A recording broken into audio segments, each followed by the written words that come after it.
ഇനി വരുന്നത് അവൈലബിലിറ്റി എന്നൊരു കോൺസെപ്റ്റാണ്. അവൈലബിലിറ്റി എന്ന് പറയുമ്പോൾ നമ്മളിനി റിപ്പയറും റിലയബിലിറ്റിയും കൂടെ ഒരുമിച്ച് കൊണ്ടുപോകുമ്പോൾ നമ്മൾ അവൈലബിലിറ്റിയിലെത്തും. അതായത് നമുക്ക് അവൈലബിലിറ്റി ഡിഫൈൻ ചെയ്യുന്നത് ഇങ്ങനെയാണ്: total up time by total up time plus total down time. അതായത് ഒരു ഡിവൈസ് ഒന്നുകിൽ നമുക്ക് വർക്കിംഗ് കണ്ടീഷനിലായിരിക്കും, അല്ലെങ്കിൽ അടിച്ചു പോയി അണ്ടർ റിപ്പയർ ആയിരിക്കും. ഈ രണ്ട് പോസിബിലിറ്റീസ് ആണുള്ളത്. അപ്പോൾ എന്താണ് ഈ അപ് ടൈം എന്ന് പറഞ്ഞാൽ വർക്കിംഗ് ആണ്, ഡൗൺ ടൈം എന്ന് പറഞ്ഞാൽ അടിച്ചുപോയി റിപ്പയറിലാണ്. അപ്പോൾ മൊത്തം സമയത്തിൽ എത്ര proportion of time device working ആണ്, ഡിവൈസ് നമുക്ക് അവൈലബിൾ ആണ്, അതിൻ്റെ പ്രപ്പോർഷനെയാണ് അവൈലബിലിറ്റി എന്ന് പറയുന്നത്. അല്ലെങ്കിൽ നമുക്ക് എങ്ങനെ പറയാം, probability that device is working, അങ്ങനെ നമുക്ക് പറയാം. എന്ന് പറഞ്ഞാൽ ഒരു ഡിവൈസ് നമുക്ക് ഉപയോഗിക്കാൻ പറ്റുന്ന അവൈലബിൾ ആവാനുള്ള പ്രോബബിലിറ്റി, നമുക്ക് യൂസബിൾ ആവാനുള്ള പ്രോബബിലിറ്റി, അതാണ് അവൈലബിലിറ്റി എന്ന് പറയുന്നത്. അപ്പോൾ ഇനി അവൈലബിലിറ്റിയുടെ ഒരു മാർക്കോ അനാലിസിസ് ഉണ്ട്. അതായത് നമ്മൾ അവൈലബിലിറ്റി കണ്ടുപിടിക്കണം. അതായത് എന്താണ്, ഡിവൈസ് നമുക്ക് യൂസബിൾ ആവാനുള്ള പ്രോബബിലിറ്റി കണ്ടുപിടിക്കണം. അതിനുള്ള മാർക്കോ അനാലിസിസ്, അതിനാണ് അവൈലബിലിറ്റി എന്ന് പറയുന്നത്. അപ്പോൾ അതിൻ്റെ മാർക്കോവേ ഡയഗ്രാം എങ്ങനെ വരയ്ക്കാം? നമുക്കിപ്പോൾ രണ്ട് സ്റ്റേറ്റ് ഉണ്ട്. ആദ്യത്തെ സ്റ്റേറ്റ് എന്താണ്, സിസ്റ്റം അവൈലബിൾ ആണ്. രണ്ടാമത്തെ സ്റ്റേറ്റ് സിസ്റ്റം റിപ്പയറിലാണ്. ഈ രണ്ട് സ്റ്റേറ്റല്ലേ ഉള്ളൂ. അപ്പോൾ അതിൻ്റെ മാർക്കോവേ ഡയഗ്രാം നമുക്കിങ്ങനെ വരയ്ക്കാം.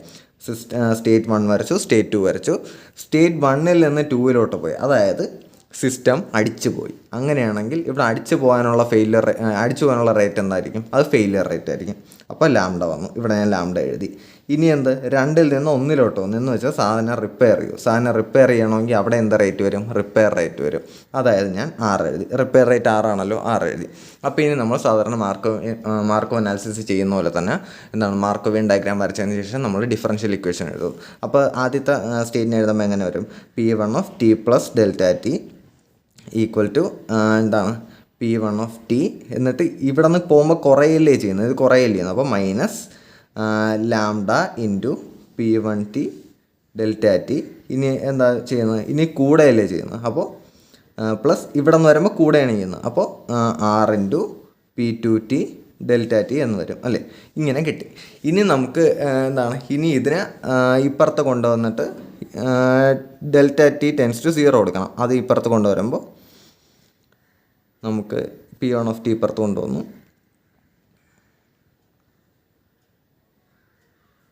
അപ്പോൾ നമുക്ക് ഇങ്ങനെ ഒരു എക്സ്പ്രഷൻ നമുക്ക് കിട്ടി.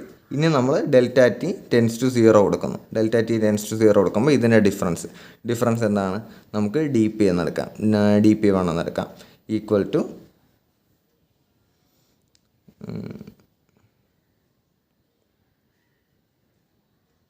ഡെൽറ്റ ടി മാറി അവിടെ ഡി ടി ആയി. ഇങ്ങനെ നമുക്ക് കിട്ടി. ഇനി നമുക്കറിയാം, ഇത് നമുക്ക് ആദ്യത്തെ ഇക്വേഷൻ നമുക്കറിയാം. രണ്ടാമത്തെ ഇക്വേഷൻ എന്താണ്, മൊത്തം 2 സ്റ്റേറ്റല്ലേ ഉള്ളൂ.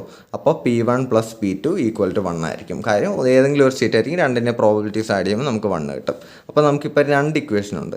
ഈ രണ്ടിലെ P2 എടുത്ത് നമ്മൾ ഇങ്ങോട്ട് സബ്സ്റ്റിറ്റ്യൂട്ട് ചെയ്യണം. ചെയ്യുമ്പോൾ നമുക്കൊരു ഇക്വേഷൻ കിട്ടും.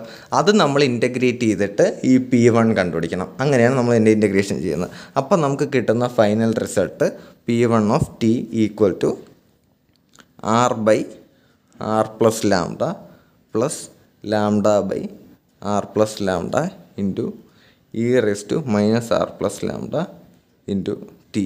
ഇതായിരിക്കും. ഈ എക്സ്പ്രഷൻ അറിഞ്ഞിരിക്കണം. ഈ എക്സ്പ്രഷൻ ആണ് നമുക്ക് അവൈലബിലിറ്റിക്കുള്ള ഫോർമുല. അതായത് availability equal to P1 T. ഈ എക്സ്പ്രഷൻ അറിഞ്ഞിരിക്കണം. At a given instant T നമുക്ക് ഉള്ള സിസ്റ്റത്തിൻ്റെ അവൈലബിലിറ്റിയുടെ ഫോർമുലയാണ് ഇത്. അപ്പോൾ ഇത് അറിഞ്ഞിരിക്കണം. അത് കഴിഞ്ഞിട്ട് ഇതിൽ 2 ഒബ്സർവേഷൻസ് നടത്താനുണ്ട്.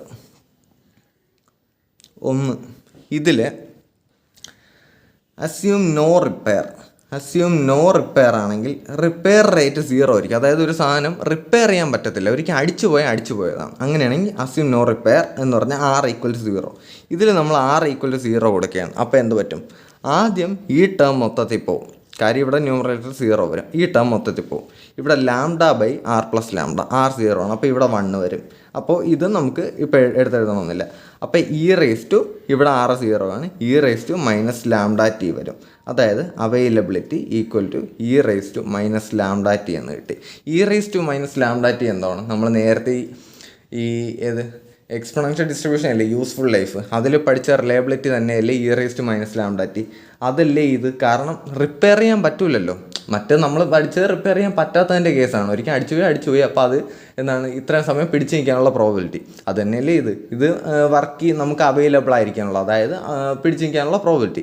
അപ്പോൾ നമ്മൾ റിപ്പയർ ഇല്ലാത്ത സമയത്ത് ഉള്ള അവൈലബിലിറ്റി ആണ് നമുക്കെന്ത് റിലയബിലിറ്റി എന്ന് നമ്മൾ പറയുന്നത്. രണ്ടും നമ്മൾ കോൺസെപ്ച്വലി നോക്കിയാലും മാത്തമെറ്റിക്കലി ഇങ്ങനെ നോക്കിയാലും നമുക്ക് ഒരേ റിസൾട്ട് തന്നെയാണ് കിട്ടുന്നത്. ഇനി രണ്ടാമത്തെ ഒബ്സർവേഷൻ എന്ന് പറയുന്നത് ഇത് കുറച്ചും കൂടെ ഇമ്പോർട്ടൻ്റ് ആയിട്ടുള്ള കാര്യമാണ്. As T tends to infinity, നമ്മൾ ടിക്ക് ഇൻഫിനിറ്റി ഇട്ട് കൊടുക്കാം. ഇൻഫിനിറ്റി ഇട്ട് കൊടുക്കുമ്പോൾ എന്ത് പറ്റും, നമുക്ക് അതിന് അപ്പോൾ കിട്ടുന്ന അവൈലബിലിറ്റി നമ്മൾ ഇൻഹെറൻറ്റ് അവൈലബിലിറ്റി എന്നാണ് പറയുന്നത്. അതുകൊണ്ട് ഞാൻ ഇവിടെ എ ഇൻഹെറൻറ്റ് എന്ന് എഴുതി. അപ്പോൾ എന്താ, ഇവിടെ ടി ഇല്ല, അപ്പോൾ ഇത് അതേപോലെ എഴുതുന്നു, r/r+λ എന്ന് എഴുതുന്നു, പ്ലസ് എന്താണ് ഇവിടെ വരുമ്പോൾ λ/r+λ. ഇവിടെ എന്ത് വരുന്നു, ഇവിടെ ഇൻഫിനിറ്റി അല്ലേ, e⁻∞ എന്ന് പറയും. അപ്പോൾ e⁻∞ എന്ന് പറഞ്ഞാൽ 0 ആണ്. അപ്പോൾ 0 × ഈ ടേം, അപ്പോൾ അത് മൊത്തം 0 ആയിട്ട് പോകും. അതായത് A inherent equal to r/r+λ എന്ന് തന്നെ എഴുതാൻ പറ്റും. അതായത് ഇതിനെ ഞാൻ മൊത്തം എന്താണ് r⁴ വെച്ച് ഡിവൈഡ് ചെയ്യാണ്. അപ്പോൾ എനിക്ക് എന്ത് കിട്ടി, 1/λ/1/r + 1/λ എന്ന് കിട്ടി. അതായത് ഇതെന്താ 1/λ എന്താ, 1/λ എന്ന് പറഞ്ഞാൽ MTBF, ഇവിടെ 1/r MTTR + MTBF എന്ന് കിട്ടി. അതായത് ഇൻഹെറൻറ്റ് അവൈലബിലിറ്റി, അതായത് as time tends to infinity ഉള്ള അവൈലബിലിറ്റിക്ക് ഉള്ള എക്സ്പ്രഷനാണ് MTBF/MTTR + MTBF.